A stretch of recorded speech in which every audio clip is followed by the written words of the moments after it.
दवाइयों के बाद पहली बात तो यह है कि आपकी डोज ऊपर नीचे होगी, आपको ब्लीडिंग प्रॉपर होगी नहीं, या ब्लीडिंग बहुत ज़्यादा हो जाएगी, या ब्लीडिंग इस तरह से होगी कि कुछ आपका हमल निकल जाएगा और कुछ पीस अंदर रह जाएंगे, जिसकी वजह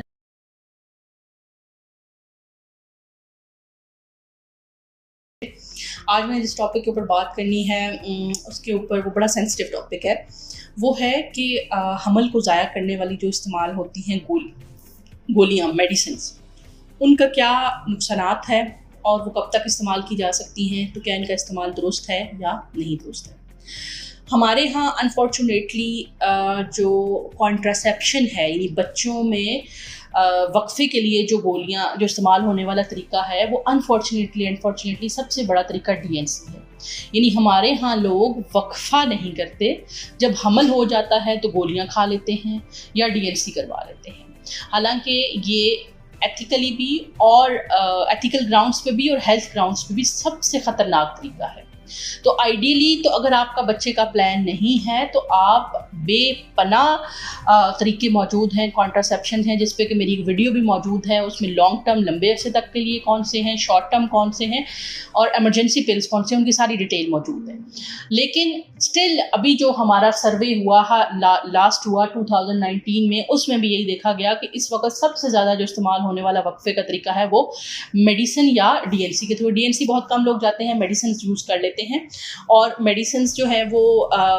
मैंने बहुत सारे पेशेंट्स को देखा है, मैं उनको बताती हूँ कि यूजुअली मेडिसिन जो होती हैं वो इस्तेमाल करने से पहले एक दफ़ा स्कैन होना ज़रूरी है। लोग स्कैन के बगैर जैसे ही हमल देखते हैं स्टिक में पॉजिटिव है,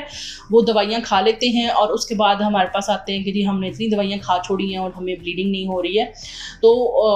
पहले तो आप अपना स्कैन कराएं, आप देखें कि आपकी प्रेगनेंसी कितने वीक्स की है, उसके मुताबिक आप डॉक्टर के मशवरे के साथ डोज एडजस्ट करवाएं। अगर आप इस तरह से तुक्के से दवाई खाएंगे तो या तो आपको बहुत ज़्यादा ब्लीडिंग का खदशा होता है, और ये जो मेडिसिन होती हैं ये स्टमक के लिए बहुत ज़्यादा नुकसानदेह होती हैं। आपका स्टमक अपसेट हो जाता है, जो कि सेट होने में 2 से 3 महीने लग सकते हैं। और इसके अलावा देखा ये गया है कि इन दवाइयों का बहुत ज़्यादा रिएक्शन भी हो सकता है अगर आप इसकी ओवर डोजेज ले लें या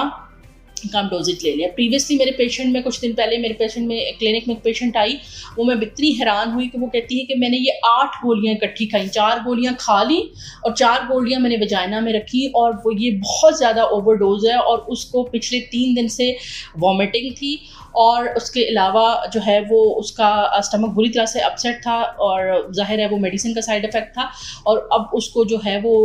चूँकि यूट्रस एकदम से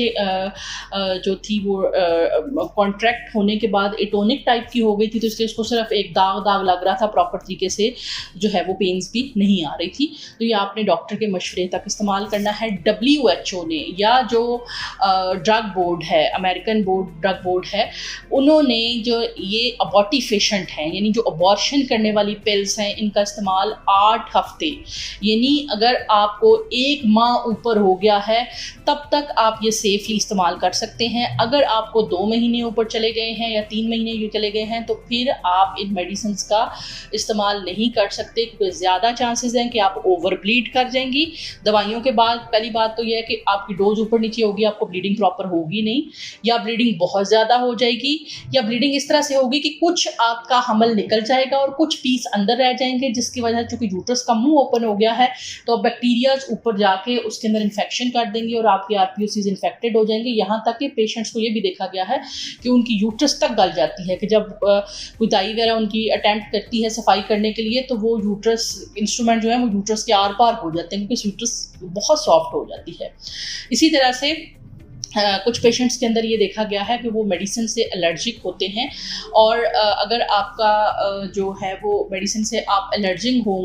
होंगे तो आपको स्किन रैश डेवलप हो सकता है, स्टमक कंप्लेन हो सकती हैं, डायरिया हो सकता है, वॉमिटिंग्स हो सकती हैं, और इसके अलावा पेट में बहुत सीवियर किस्म का पेन जो है वो इसके साथ हो सकता है। अब नॉर्मली जो मेडिसिन जो हैं वो यूज़ होती हैं अबॉर्टिफिकेशन के तौर पर, उसमें मिफप्रोस्टॉन है। मिफप्रोस्टॉन यूजुअली पहले 3 डेज़ दिया जाता है। इसका पर्पज़ ये होता है कि यूट्रस को के मुंह को सॉफ्ट कर दे, और उसके बाद हम देते हैं बेसिकली अबॉर्टिफिकेशंस जो मेडिसिन होती हैं मिज़ोप्रोस्टॉल वगैरह, जो कि यूट्रस को कॉन्ट्रैक्ट करती है, पंप करती है, जिसकी वजह से क्या होता है कि हमल अपनी जगह से उखड़ के स्लिप होके बच्चेदानी का मुँह जो कि सॉफ्ट हुआ था उसके उसके ज़रिए से बाहर आ जाता है। अगर मेडिसिन को प्रॉपर तरीके से यूज़ किया जाए तो ज़्यादा चांसेस होते हैं कि सक्सेसफुल अबॉर्शन हो जाएगा। मेडिसिन को अगर आप प्रॉपर तरीके से एज के मुताबिक अल्ट्रासाउंड करा के एज के मुताबिक उनकी डोज दें तो 95% केसेस के अंदर जो आपका मिसकैरेज है वो सेफ़ होता है। 5% के अंदर ब्लीडिंग ज़्यादा हो सकती है, कम हो सकती है, यूट्रस का मुंह ओपन नहीं हो, कुछ पीस अंदर रह जाएं और वो सारे मामलात जो है वो हो सकते हैं। दूसरी इंपॉर्टेंट बात ये है कि अगर ये पीस आपके अंदर रह जाए और इन्फेक्शन हो जाए तो ये जो यूट्रस के अंदर जहां आपकी ट्यूब्स खुल रही होती हैं उन ओपनिंग्स को ब्लॉक कर सकते हैं, जिसकी वजह से आपको आगे हमल होने में प्रॉब्लम्स हो सकते हैं। इसी तरह से अगर आपका हमल बच्चेदानी के बजाय ट्यूब के अंदर है, अभी अर्ली फेज में है, सिर्फ हमल पॉजिटिव हुआ है, वो यूट्रस के अंदर नहीं आया और आपने पहले खा रही हैं, तो आपकी बाज़ औक़ात वो वहीं पे इम्प्लांट हो जाता है और यूट्रस